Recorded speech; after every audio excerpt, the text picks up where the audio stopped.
Okay, let's divide 7,321 divided by 5.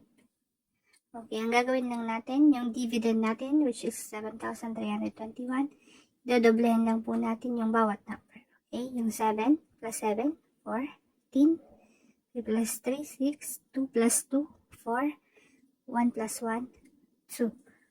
Okay, so next, copy natin lahat yan, 1, 4, 6, 4, 2. Then, move natin yung decimal point ng isa to the left.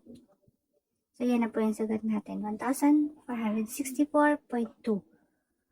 So, let's check sa long division kung ganyan din po yung sagot niya. Okay, 7,321 divided by 5. Okay, 7 divided by 5, 1. 1 times 5, 5. Okay, 7 minus 5, 2. Bring down 3. 23 divided by 5, 4. 4 times 5, 20. 23 minus 20, 3. Bring down 2.